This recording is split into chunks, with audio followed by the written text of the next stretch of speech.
सम्मान्य प्रधानमन्त्री श्री कमल दाहाल प्रचण्डलाई विश्वासको मत प्राप्त गर्न प्रस्ताव प्रस्तुत गर्न अनुमति दिन्छु। सभामुख महोदय, यस बीचमा मैले सचिवहरूको बैठक राखेर सोधेँ, राहदानी लिन बिहान 2 बजेदेखि लाइनमा बस्न परेपछि नागरिकले कसरी राज्यमाथि भरोसा गर्दछन्? अहिलेकै गतिमा राष्ट्रिय परिचय पत्रको काम हुने हो भने कति दशकमा 3 करोड नेपालीको हातमा परिचय पत्र पुग्छ? सवारी चालक अनुमति पत्र लिन पनि वर्षौं कुर्नुपर्ने कारण के हो? सरकारी अस्पताल र सामुदायिक विद्यालयको स्तर किन खस्कियो? प्रविधिको यति धेरै विकास भइसक्दा पनि सरकारी अस्पतालमा नाम दर्ता गर्न समेत घण्टौं किन कुर्नु पर्दछ? सरकारी अस्पतालमा सामान्य शल्यक्रिया गराउन पनि 3-4 महिना किन कुर्नु पर्ने गरेको हो? अस्पतालका प्रयोगशाला र परीक्षण उपकरण किन महिनौसम्म बन्दैनन्?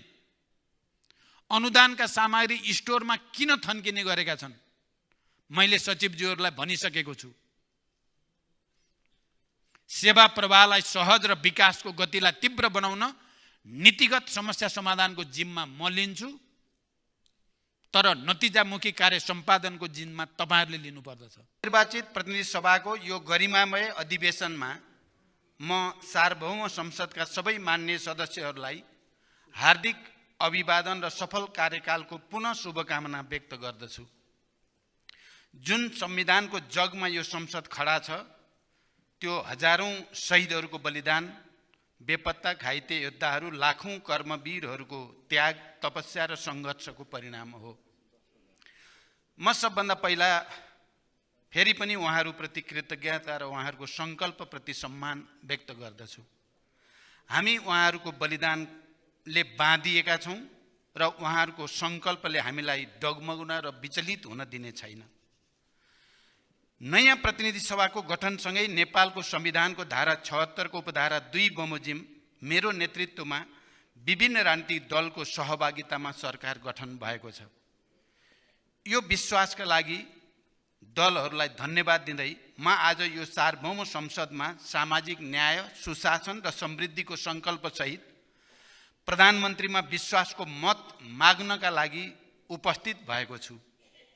सभामुख महोदय, प्रधानमन्त्रीका रूपमा म निषेध, अपमान र प्रतिशोध होइन, सहमति, सहकार्य र आपसी विश्वासको राजनीतिलाई अगाडि बढाउन प्रतिबद्ध छु। यो देशमा जति पनि सार्थक परिवर्तन भएका छन्, वामपन्थी र लोकतान्त्रिक शक्ति मिलेर भएका छन्। 104 वर्ष लामो राणा शासन होस् वा 30 वर्ष लामो पञ्चायती निरङ्कुशता, वाम लोकतान्त्रिक सहकार्यबाट नै समाप्त भएको हो। 12 बुँदे समझदारी, विस्तृत शान्ति सम्झौता, संविधान सभा र संघीय लोकतान्त्रिक गणतन्त्र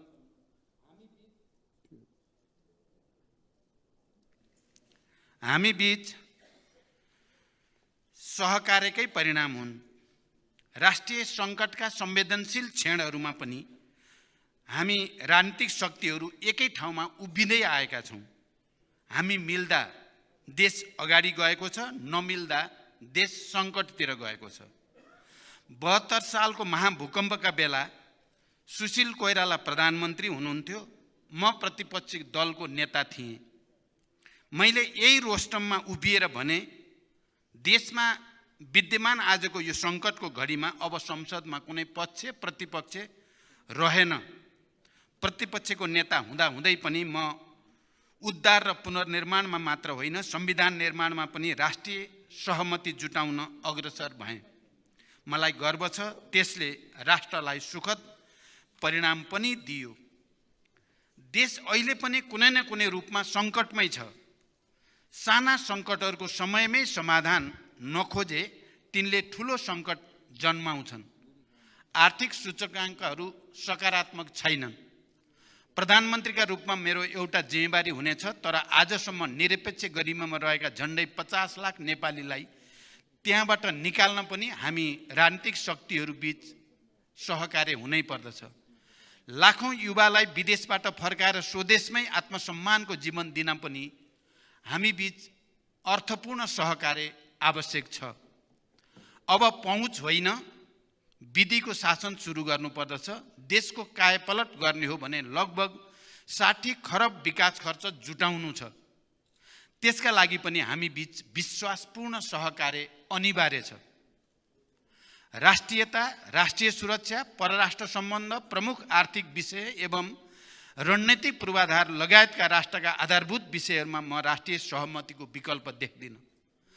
विस्तृत शान्ति सम्झौताको एउटा हस्ताक्षरकर्ता गिरिजाप्रसाद कोइराला आज हामी बीच हुनुहुन्न, तर शान्ति प्रक्रियाका केही काम अझै पनि बाँकी छन्। ती कामलाई तार्किक निष्कर्षमा पुर्याउन पनि मैले सहमति अनिवार्य देखेको छु। इतिहासका सबै उतार चढावहरूको स्मरण गर्दै देशमा सुशासन, समृद्धि र तीव्र आर्थिक क्रान्तिका लागि यसपटक सिङ्गो देश एक ठाउँमा उभिन र पुरै विश्वलाई नेपालको रूपान्तरणको सन्देश दिन म विशेष अपिल गर्न चाहन्छु। सभामुख महोदय, म यसपटक ठुलो आत्मस्वीकारोक्ति र आत्मसमीक्षा सहित यो रोस्टममा उभिएको छु। म यसअघि 9 महिना 2 पटक प्रधानमन्त्री भएँ। आज यो स्वीकार गर्न मलाई कुनै सङ्कोच छैन। पहिलो पटक प्रधानमन्त्री हुँदा मसँग न अनुभव थियो न टिम। विभाजित मनोदशा र पार्टीभित्रकै सङ्घर्षमा म बढी रुमल्लिएँ। सिक्दै भित्र र बाहिरका घेराबन्दीसँग जुझ्दै एउटा अप्रिय अवस्थामा मैले प्रधानमन्त्रीबाट राजीनामा दिन पर्ने अवस्था आयो।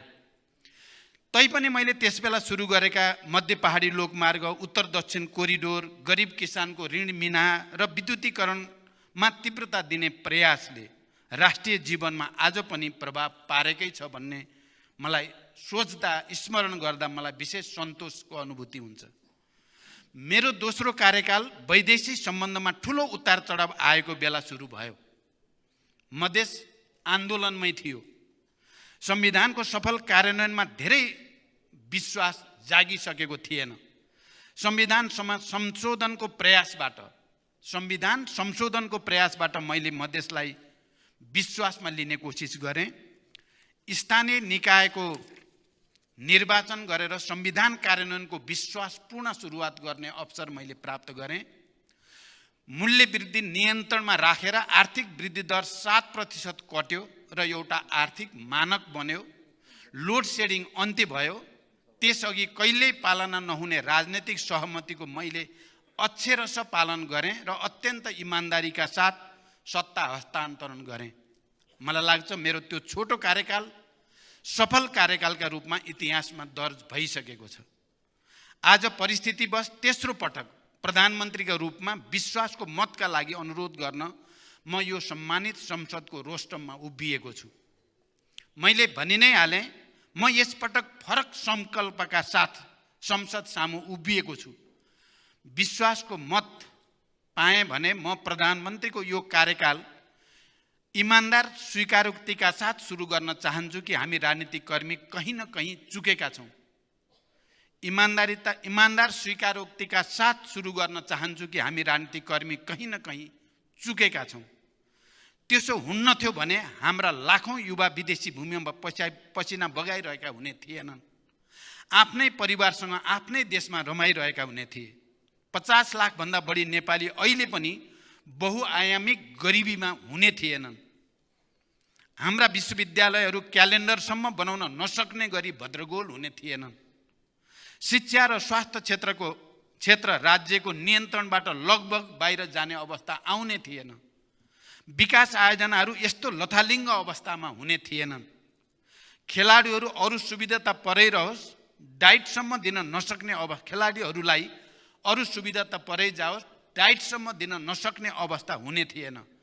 जनताको हामीप्रति एक ढङ्गको असन्तोष छ भन्ने तथ्य लुकाएर होइन, जनताको हामीप्रति एक ढङ्गको असन्तोष छ भन्ने तथ्य लुकाएर होइन, त्यसलाई स्वीकार गरेर त्यो अवस्था बदल्ने गरी कार्यकाल सुरु गर्न म यो संसदको विश्वास चाहन्छु।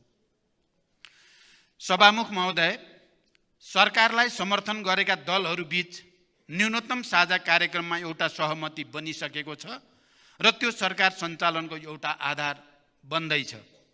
सबै विवरण बुझिलो होला, त्यसैले संक्षेपमा मेरा केही प्राथमिकता संसदमा राख्ने अनुमति चाहन्छु। सबै नागरिकलाई 6 महिनाभित्रै नागरिकताको सुनिश्चितता, 1 वर्षभित्रै राष्ट्रिय परिचय पत्र वितरण अनि सुशासन, प्रभावकारी सेवा प्रवाह र समृद्धिका लागि नीतिगत र संरचनागत सुधार सरकारको अठोट हो। न्यायपालिकाको शुद्धिकरण र सुधार अनि भ्रष्टाचार नियन्त्रण मेरो प्रतिबद्धता छ। नागरिक प्रशासन र सुरक्षा निकायलाई सक्षम, व्यावसायिक र जनताप्रति उत्तरदायी बनाउन विज्ञ सम्मिलित उच्चस्तरीय कार्यदल गठन अनि सेवा प्रवाहको गुणस्तर र प्रभावकारिता बढाउन संसदको पहिलो अधिवेशनबाटै कम्तीमा 1 दर्जन नयाँ ऐन तर्जुमा या विद्यमान ऐनमा समानुकूल परिमार्जनको सङ्कल्प पनि म यहाँ दोहोऱ्याउन चाहन्छु।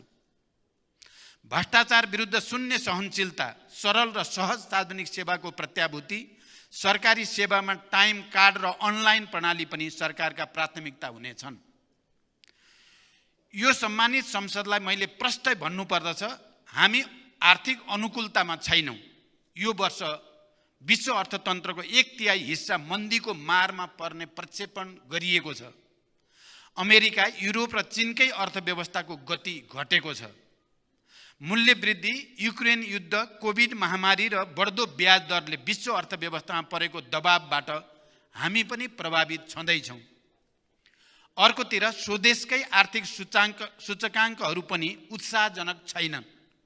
राजस्व वार्षिक लक्ष्यको करिब 25% मात्र र अनुदान सहितको स्रोत करिब 27% मात्र सङ्कलन भएको छ। चालु खर्च करिब 33% र पुँजीगत खर्च जम्मा 11% मात्र रहेको छ। वैदेशिक अनुदानको वार्षिक लक्ष्य जम्मा 6% पुरा भएको छ। आयकर समेत लक्ष्य बमोजिम उठेको छैन। लक्ष्य अनुसार राजस्व नउठ्दा, पुँजीगत खर्चै नहुँदा र बेरोजु बढिरहँदा वित्तीय प्रशासनको पुरै चक्र समस्यामा छ। तैपनि म सबै खाले आमूल सुधारबाट आगामी 5 वर्षमा आर्थिक वृद्धि दर 2 अङ्कको नजिक पुर्याउने सङ्कल्प यो सम्मानित संसद सामु व्यक्त गर्दछु र यहाँहरू सबैको पूर्ण सहयोगको अपेक्षा पनि गर्दछु। आर्थिक पुनरुत्थानका प्याकेज कार्यक्रम मार्फत लगानी मैत्री वातावरणको निर्माण तथा पुँजीगत खर्चको अभिवृद्धि गर्दै आर्थिक गतिविधिको विस्तार र समष्टिगत आर्थिक स्थायित्व मेरो लक्ष्य हुनेछ। बैंकिङ प्रणालीमा विद्यमान तरलता सङ्कुचनको समस्यालाई सम्बोधन गर्न वित्तीय तथा मौद्रिक उपकरणहरूको उपयोग गरिनेछ। वैदेशिक मुद्रा सञ्चितिमा परेको चापलाई सम्बोधन गर्न तरलता र कर्जा प्रवाहको शिथिलतालाई सुधार गरिनेछ। आर्थिक पूर्वाधार विकासमा सरकारी लगानी बढाइनेछ। व्यावसायिक वातावरणमा सुधार ल्याउँदै लगानीका लागि पुँजीको सहज उपलब्धता हुने प्रबन्ध मिलाइनेछ। सहकारिताको माध्यमबाट बचतलाई प्रोत्साहन गर्दै स्वरोजगार प्रवर्धन एवं आय आर्जनका कार्यक्रम सञ्चालन गरिनेछ। सभामुख महोदय, म दोस्रो पटक प्रधानमन्त्री हुँदै गर्दा दैनिक 20 घण्टासम्म लोड सेडिङ थियो। औद्योगिक क्षेत्र मात्र होइन, जनजीवन नै अस्तव्यस्त थियो। त्यो स्थितिमा उज्यालो नेपाल अभियान घोषणा गरियो। कतिपय सब स्टेसनहरूमा 3 शिफ्टमा 24 घण्टे काम गर्ने वातावरण मिलाइयो र लोड सेडिङलाई इतिहासको विषय बनाइयो। त्यसले अन्धकार मात्र हटाएन, राष्ट्रको आत्मविश्वास पनि बढायो। आज प्राधिकरण नाफामा गएको छ। आज हामी विद्युत बेचेर विदेशी मुद्रा कमाउने ठाउँमा आइपुगेका छौँ। मेरो प्रश्न छ, यही काम सडकमा 3 शिफ्टमा किन हुन सक्दैन? भवन निर्माणमा किन 24 घण्टा काम हुन सक्दैन? म संसदसँग वाचा गर्दछु, प्राधिकरणको त्यो अनुभव अब सबै पूर्वाधार निर्माणमा लागू गरिनेछ। विकास आयोजनाहरू वर्षौंसम्म अधुरो हुने, लागत र समय बढ्ने विकृति अब हामीलाई स्वीकार्य छैन। त्यसका लागि आवश्यक ऐन संशोधन लगायत नीतिगत सुधार दृढताका साथ अघि बढाइनेछ। प्रशासनिक खर्चमा मितव्ययिता, बजेटमा अनुशासन, सार्वजनिक खर्चको उपलब्धि र उत्पादकत्व वृद्धि, राजस्व चौहाटमा कडा नियन्त्रण सरकारका प्राथमिकता हुनेछन्। सहभागिता र परिपालना बढाउन प्रवर्धनात्मक कार्यक्रमका साथसाथै नियमनमा समेत जोड दिइनेछ। सार्वजनिक ऋणको छनौटपूर्ण उपयोग गर्दै दिगोपना कायम गरिनेछ। सार्वजनिक संस्थानको व्यवस्थापन सुधारका साथै व्यवसाय विस्तारमा जोड दिइनेछ। नेपाललाई आकर्षक र प्रतिस्पर्धात्मक लगानी गन्तव्य बनाउने मेरो सङ्कल्प छ। औद्योगिक, वित्तीय र मौद्रिक नीतिको सामञ्जस्यपूर्ण कार्यान्वयनबाट अर्थतन्त्रलाई गतिशील तुल्याइनेछ।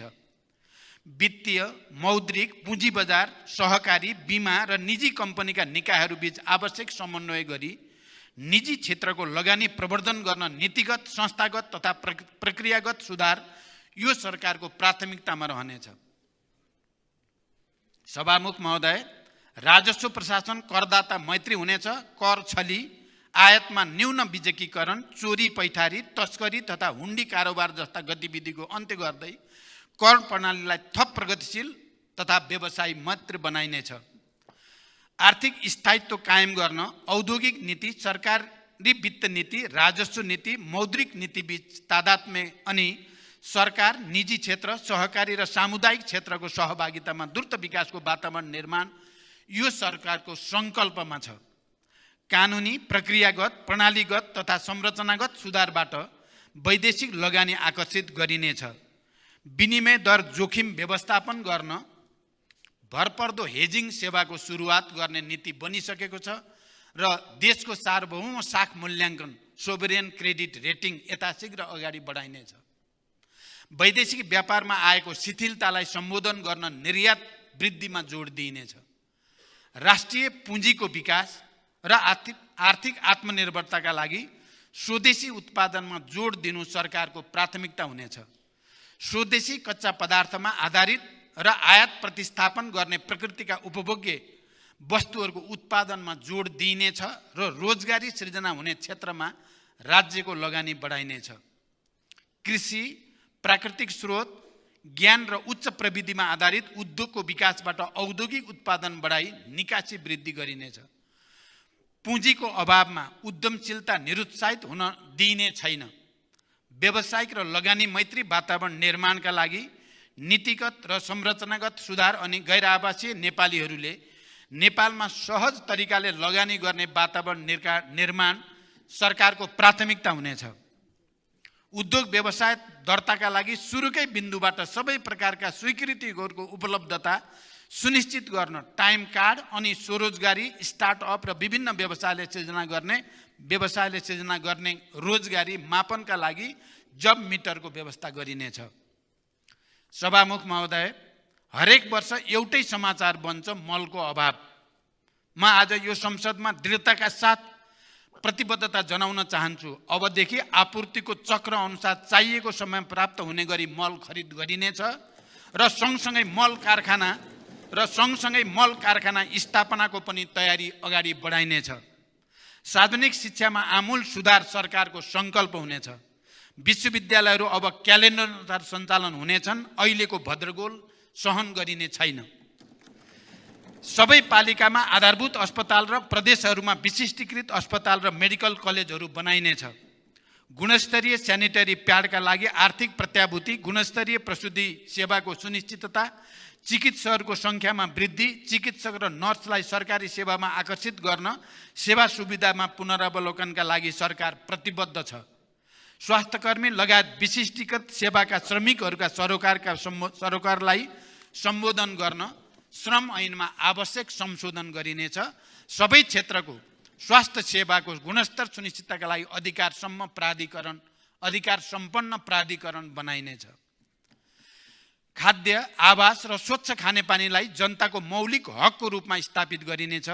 आगामी 3 वर्षमा सतह तथा भूमिगत सिँचाइबाट तराई मधेसको थप 3 लाख हेक्टर जमिनमा सिँचाइ पुर्याइनेछ। सिँचाइको बिजुली महसुलमा थप छुट दिइनेछ। विद्युत उत्पादन विस्तार र निर्यात मार्फत आर्थिक वृद्धि दर बढाइनेछ र इन्धनमाथिको परनिर्भरता घटाइनेछ। ग्राहस्थ उपभोगका निम्ति वर्षायाममा मासिक 50 युनिट र हिउँदयाममा मासिक 30 युनिट विद्युत निःशुल्क उपलब्ध गराइनेछ। 5 वर्षमा विद्युत उत्पादन क्षमता 6500 मेगावाट र प्रति व्यक्ति विद्युत खपत 700 किलोवाट घण्टा पुर्याउने लक्ष्य सरकारले लिनेछ। विद्युत महसुलको समायोजन गर्दै 1 वर्षभित्रै भित्रै 100% नागरिकका बिजुली पुर्याइनेछ। ज्येष्ठ नागरिक, दलित, एकल महिला, अपाङ्गता भएका व्यक्ति, लोपोन्मुख जाति तथा लक्षित वर्ग र क्षेत्रका बालबालिका गरी 5 वर्षमा 60 लाखले सामाजिक सुरक्षा भत्ता पाउने व्यवस्था मिलाइनेछ। आर्थिक वृद्धिका आधारमा सबै प्रकारका भत्ता वृद्धि बढाइनेछ र 5 वर्षको अवधिमा न्यूनतम ज्याला मासिक रु 25,000 पुर्याइनेछ। वैदेशिक रोजगारीलाई सुरक्षित र मर्यादित बनाइनेछ। वैदेशिक रोजगारमा गएकाहरूको समस्या सुनवाई र समाधानका लागि हटलाइन सेवा सहितको सहयोग सेल गठन हुनेछ। प्रशासनिक अकर्मण्यता, आपसी समन्वय अभावका कारण सिर्जना हुने कृत्रिम अभाव, कालोबजारी, व्यवसायी एकाधिकार लगायतका सुशासन विरोधी क्रियाकलाप नियन्त्रण गर्न, जनताको गुनासोलाई तत्काल सम्बोधन गर्न र नियमित संयुक्त अनुगमनका लागि सम्बन्धित निकायका प्रतिनिधि रहेको प्रधानमन्त्री निगरानी कार्यक्रम सञ्चालन गरिनेछ। लोक कल्याणकारी कार्यक्रमहरू सीमान्त जनतासम्म पुग्ने ग्यारेन्टी गरिनेछ। सभामुख महोदय, स्वेच्छा वा रहरले कोही गरिब र भूमिहीन हुँदैनन्। मान्छे गरिब हुन्छ अवसरमा पहुँच नभएर, आधारभूत सुविधा नपाएर। एउटै नेपाली पनि छतविहीन नहोस्, मेरो इमान्दार प्रयास रहनेछ। हाम्रो ग्रामीण अर्थतन्त्र महिलाले धानेका छन्, तर राज्यले महिलालाई उचित प्रोत्साहन दिन सकेको छैन। रेमिट्यान्स पठाएर देश बचाइरहेको युवालाई न राज्यले सुरक्षा दिन सकेको छ, न उचित सम्मान नै दिन सकेको छ। म यो अवस्था बदल्न प्रतिबद्ध छु। भूमिको वैज्ञानिक व्यवस्थापन र आवास सम्बन्धी मौलिक हक कार्यान्वयनको सुनिश्चितता मेरो उद्देश्य हुनेछ। हरेक जिल्ला सदरमुकामलाई रणनीतिक सडक सञ्जालमा जोडिनेछ र हरेक पालिकालाई पक्की सडकबाट केन्द्रमा जोडिनेछ। निर्माणाधीन राष्ट्रिय राजमार्ग र रणनीतिक सडकहरू 5 वर्षभित्रै सम्पन्न गरिनेछन्। यातायात व्यवस्थापन प्राधिकरण गठन हुनेछ। सडक दुर्घटनाका कारण र समाधान खोज्न उच्च स्तरीय कार्यदल बनाइनेछ। सडक यातायात, रेल, जलमार्ग र हवाई सबै योजनालाई समेट्ने गरी एकीकृत राष्ट्रिय यातायात गुरु योजना तयार गरिनेछ। डाटा सर्भरमा आत्मनिर्भरता र साइबर सुरक्षाको सुनिश्चितता सहित 5G प्रविधि प्रयोगमा ल्याइनेछ। विद्यालय, अस्पताल, सरकारी कार्यालय, वित्तीय संस्था, शपिङ कम्प्लेक्स लगायत सार्वजनिक सेवा प्रवाह हुने सार्वजनिक स्थलहरूमा इन्टरनेट सुविधा निःशुल्क गरिनेछ। आधुनिक खेल पूर्वाधारमा जोड दिँदै खेलाडीहरूको वृत्ति विकासका कार्यक्रम ल्याइनेछ। पर्यटन पुनरुत्थानका लागि विशेष प्याकेज घोषणा गरिनेछ। जलवायु परिवर्तनको मुद्दालाई अन्तर्राष्ट्रियकरण गरिनेछ। महिला सहभागिता, सशक्तिकरण र समावेशिता सरकारको प्रमुख लक्ष्य हुनेछ। शान्ति प्रक्रिया र सङ्क्रमणकालीन न्याय सम्बन्धी बाँकी काम अविलम्ब सम्पन्न गरिनेछ। शहीद र बेपत्ता परिवारलाई उचित सम्मान र परिपूर्णको व्यवस्था हुनेछ। द्वन्द्वकालका घाइतेहरूलाई उपचार, रोजगारी, स्वरोजगारका अवसरसँग जोडिनेछ। द्वन्द्व पीडित परिवारलाई क्षतिपूर्ति र पुनर्स्थापनाका कार्यक्रम ल्याइनेछ। सँगसँगै तराई, मधेस लगायतका आन्दोलनका क्रममा अन्यायपूर्ण ढङ्गले बन्दी बनाइएकाहरूको कानुन सम्मत रिहाईका लागि ठोस अग्रसरता लिइनेछ। सङ्घीयता कार्यान्वयन र जनताको हितमा राज्य संयन्त्रको परिचालन हुनेछ। राष्ट्रिय हितको रक्षा गर्दै स्वतन्त्र परराष्ट्र नीतिको अवलम्बन हाम्रो प्रतिबद्धता हुनेछ। त्यसलाई मैले प्रो नेपाल नीति भन्ने गरेको छु। दुवै छिमेकी र सबै मित्र राष्ट्रहरूसँग सन्तुलित, विश्वसनीय र मैत्रीपूर्ण सम्बन्धमा मेरो जोड हुनेछ। सीमाको प्रभावकारी व्यवस्थापन र सीमा समस्याको समाधान हाम्रो प्राथमिकता हुनेछ। सभामुख महोदय, यसबीचमा मैले सचिवहरूको बैठक राखेर सोधेँ, राहदानी लिन बिहान 2 बजेदेखि लाइनमा बस्न परेपछि नागरिकले कसरी राज्यमाथि भरोसा गर्दछन्? अहिलेकै गतिमा राष्ट्रिय परिचय पत्रको काम हुने हो भने कति दशकमा 3 करोड नेपालीको हातमा परिचय पत्र पुग्छ? सवारी चालक अनुमति पत्र लिन पनि वर्षौं कुर्नुपर्ने कारण के हो? सरकारी अस्पताल र सामुदायिक विद्यालयको स्तर किन खस्कियो? प्रविधिको यति धेरै विकास भइसक्दा पनि सरकारी अस्पतालमा नाम दर्ता गर्न समेत घन्टौँ किन कुर्नु पर्दछ? सरकारी अस्पतालमा सामान्य शल्यक्रिया गराउन पनि 3-4 महिना किन कुर्नु पर्ने गरेको हो? अस्पतालका प्रयोगशाला र परीक्षण उपकरण किन महिनौसम्म बन्दैनन्? अनुदानका सामग्री स्टोरमा किन थन्किने गरेका छन्? मैले सचिवज्यूहरूलाई भनिसकेको छु। सेवा प्रवाहलाई सहज र विकासको गतिलाई तीव्र बनाउन नीतिगत समस्या समाधानको जिम्मा म लिन्छु, तर नतिजामुखी कार्य सम्पादनको जिम्मा तपाईहरुले लिनुपर्दछ। सरकारहरू फेरिरहने तर जनताको जीवनस्तर नफेरिने निराशाजनक चित्र अब बदल्नु छ। त्यसका लागि सरकार मालिक होइन, सुनिने, देखिने, जनताले अनुभूत गर्ने सेवक बन्नु छ। प्रदेश र स्थानीय तहमा तत्काल कर्मचारीको व्यवस्था हुनेछ। संघीय निजामती ऐन अविलम्ब यसै अधिवेशनमा पेश गर्ने गरी तयारी गर्न मैले निर्देशन दिइसकेको छु। सार्वजनिक सेवा प्रवाहमा ढिलासुस्ती र शास्तिको अन्त्य गर्दै सार्वजनिक सेवा प्रवाहलाई चुस्त, नागरिक मैत्री बनाउन, सामाजिक न्याय सुनिश्चित गर्न तथा राज्यको सबै तह र संरचनामा सदाचार र जवाबदेहिता कायम गर्न सरकार प्रतिबद्ध हुनेछ। मन्त्री परिषदको पहिलो बैठकमै भ्रष्टाचार नियन्त्रणमा शून्य सहनशीलताको नीतिलाई परिणाममा देखिने गरी कार्यान्वयन गर्ने निर्णय हामीले लिइसकेका छौँ। रणनीतिक महत्त्वका विकास आयोजनाहरूको कार्यान्वयन गर्न जग्गा प्राप्ति, वातावरणीय प्रभाव मूल्याङ्कन तथा ठेक्का व्यवस्थापनमा हुने ढिलाइ कम गरी निर्णय प्रक्रियामा शीघ्रता ल्याउन छुट्टै कानुनी व्यवस्था गरिनेछ। युटिलिटी कोरिडोर सम्बन्धी कानुनी व्यवस्था गरी पूर्वाधारमा साझेदारी गर्ने व्यवस्था मिलाइनेछ। पुँजीगत खर्च बढाउन आयोजना व्यवस्थापनलाई नतिजामुखी बनाउनुको साथै अन्तर्निकाय समन्वय प्रभावकारी गराइनेछ। विकास आयोजनाको अनुगमनलाई नतिजामा आधारित बनाइनेछ। राष्ट्रिय महत्त्वका आयोजनाहरूको प्रधानमन्त्री तथा मन्त्री परिषदको कार्यालयमा रहेको एक्सन रुमको उपयोग समेत गर्दै म आफैले पनि नियमित अनुगमन गर्नेछु। सभामुख महोदय, कानुनका छिद्र देखाउने, काममा ढिलासुस्ती गर्ने, अनावश्यक झन्झट दिने काम यो सरकारलाई स्वीकार्य छैन। सार्वजनिक सेवा प्रवाहलाई सरल, सहज तथा प्रविधि मैत्री बनाई जनतालाई चुस्त र नागरिक मैत्री सरकारको अनुभूति दिलाउन राष्ट्र सेवकलाई जिम्मेवार र उत्तरदायी बनाइनेछ। राहदानी, राष्ट्रिय परिचय पत्र, सवारी चालक अनुमति पत्र वितरणमा हाल देखिएको समस्यालाई तत्काल समाधान गरिनेछ। एकै प्रकृतिको विवरण फरक निकायबाट सङ्कलन गर्नुको सट्टा डाटा साझेदारी र अन्तर आबद्धताको भरपर्दो प्रणाली निर्माण गरी सेवा प्रवाहलाई छिटो, छरितो र मितव्ययी र झन्झट मुक्त गरिनेछ। विपन्न नागरिक उपचार सुविधा तथा स्वास्थ्य बिमा सेवालाई सर्वसुलभ र नियमित बनाइनेछ। स्वास्थ्य बिमाको दायरा विस्तार गरिनेछ। सरकारी एवं सार्वजनिक जग्गाको संरक्षण गर्न एकीकृत विद्युतीय अभिलेख तयार गरिनेछ।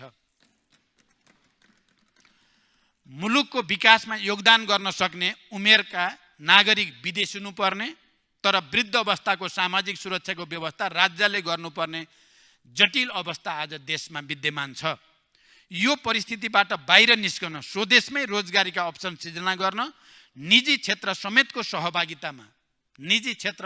सहभागितामा ठोस कार्यक्रम सञ्चालन गरिनेछ।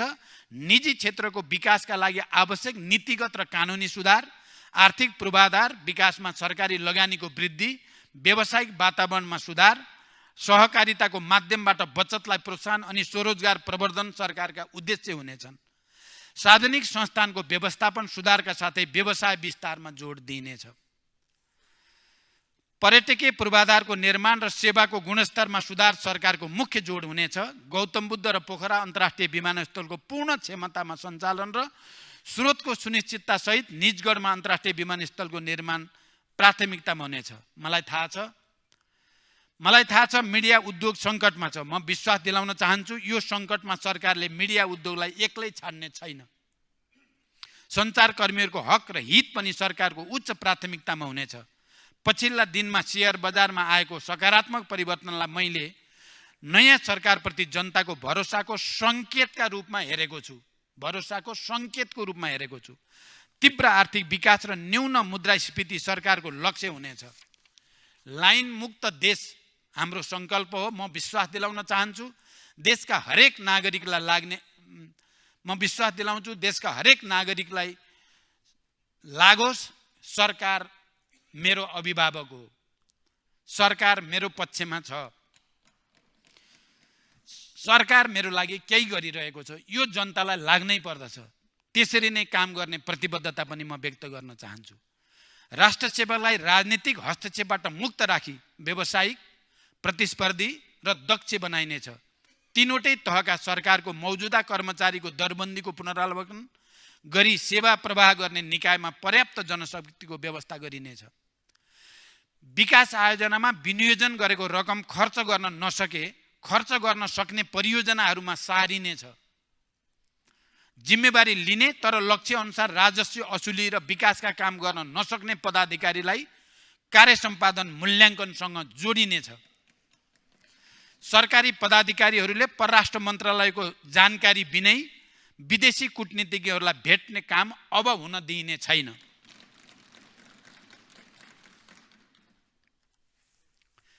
भ्रष्टाचार नियन्त्रण र निवारण सरकारको प्राथमिकता हुनेछ। मालपोत, लाइसेन्स, राहदानी जस्ता निकायहरूमा क्षतिपूर्ति सहितको नागरिक बडापत्र राखिनेछ। बुस्टर डोजको खोपको लागि भ्याक्सिनको तत्काल प्रबन्ध गर्न लागिसकिएको छ। शीतलहर र हिमपातबाट जनता जोगाउन आवश्यक प्रबन्ध गर्न सम्बन्धित तहमा निर्देशन गइ नै सकेको छ।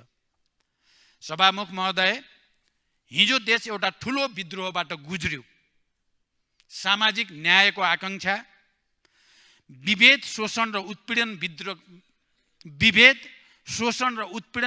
विरुद्धको आक्रोश अनि सुखी र स्वतन्त्र जीवनको चाहना नै त्यो विद्रोहको कारक र कारण थियो। हिजो हामी भित्र जुन आवेग थियो, परिवर्तनको जुन सङ्कल्प थियो, अब त्यसलाई त्यही घनत्वको साथ जगाउन र राष्ट्र निर्माणमा लाग्न म प्रतिबद्ध छु। यो सम्मानित सदनलाई मेरो अनुरोध छ, सरकारमा म त्यही आवेग जगाएर आफू देश र यो संसदलाई पनि प्रमाणित गर्न चाहन्छु। सम्भव छैन, सकिँदैन, केही हुँदैन भन्ने निराशा र नकारात्मक भावलाई अब यो सरकारमा कुनै ठाउँ हुने छैन। म यो संसदसँग विश्वासको मत पनि नितान्त सकारात्मक र रचनात्मक हस्तक्षेपका लागि माग गरिरहेको छु। हामी सबै दल मिलेर व्यवस्था बदल्यौँ। अब हामी सबैको सहकार्यमा जनताको अवस्था बदल्न पनि म संसदबाट एउटा मौका चाहन्छु। मलाई कुनै दुविधा छैन, एउटा कप्तान केवल एउटा टिमका रूपमा सफल हुन्छ। मैले लिएका लक्ष्य सरकारका घटक मात्र होइन, सिङ्गो संसदलाई साथसाथै लैजान सके मात्र पुरा हुनेछन्। मैले पहिले पनि भने, म निषेध र अपमान होइन, सहकार्य र आपसी विश्वासको राजनीतिका लागि प्रतिबद्ध छु। म संसदमा पूर्ण विश्वास र आपसी सद्भावको वातावरण बनाउने पक्षमा छु र मैले हिजो पनि भने, हाम्रा मतभेदहरू समेत मर्यादित हुनेछन्। म सबै दल र मान्य सदस्यहरूलाई आग्रह गर्दछु, आउनुहोस् यसपटक संसदमा नयाँ अध्यायको सुरुवात गरौँ। त्यसै पनि नेपालको राजनीति केही कमजोरीका बावजुद अन्यत्र भन्दा भिन्न छ। अन्यत्र हामी धेरै बदलाभाव देख्छौँ, तर यहाँ प्रतिशोधलाई धेरै ठाउँ छैन। हामी कहाँ राजनीतिक संवादहीनता पनि लामो समय रहने गरेको छैन। राष्ट्रका सङ्कटहरूमा हामी सबै राजनीतिक दल पटक पटक एकै ठाउँमा उभिँदै आएका छौँ। यसपटक पनि संसदको विभाजन नहोस्, देशले एकता र सहकार्यको सन्देश प्राप्त गरोस्। म बिना कुनै पूर्वाग्रह सबै राजनीतिक दलहरूसँग सहकार्यका लागि प्रतिबद्ध छु। सिङ्गो सदनको साझा प्रधानमन्त्रीका रूपमा मलाई राष्ट्र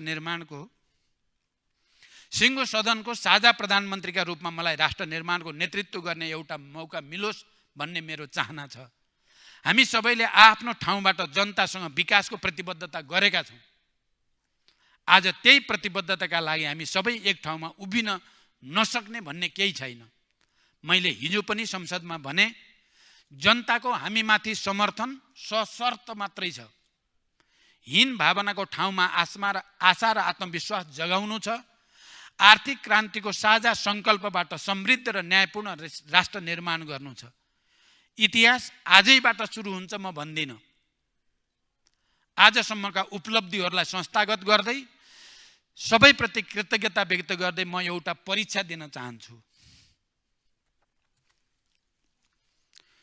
हिजो क्रान्ति सुरु गर्दा जुन आवेग मसँग थियो,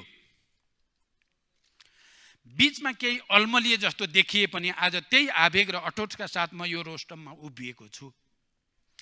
तेस्रो पटक प्रधानमन्त्रीका नाम लेखाउन वा सिंहदरबारमा अर्को कार्यकालको फोटो झुन्ड्याउन मात्र म यहाँ उभिएको पटक्कै होइन। म विश्वास दिलाउँछु हरेक पटक संसदमा म उपलब्धिको डाटा र रिपोर्ट कार्डका साथ उपस्थित हुनेछु। मलाई विश्वासको मत दिएमा संसदका हरेक मान्य सदस्यहरूले गर्व गर्ने वातावरण बनाउनेछु। सबैको साथ र सहयोग लिएर राष्ट्र निर्माण होमिन यो सम्मानित सदनसँग प्रधानमन्त्रीका रूपमा म विश्वासको मतका लागि हार्दिक अनुरोध गर्दछु। धन्यवाद।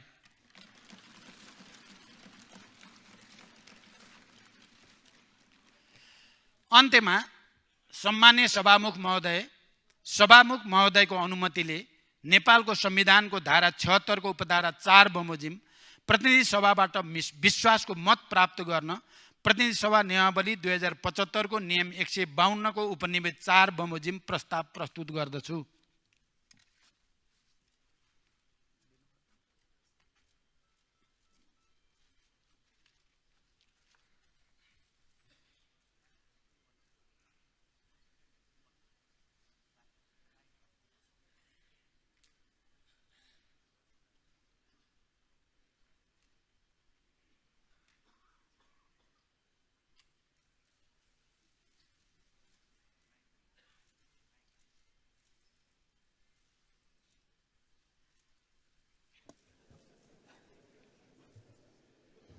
सर्वप्रथम माननीय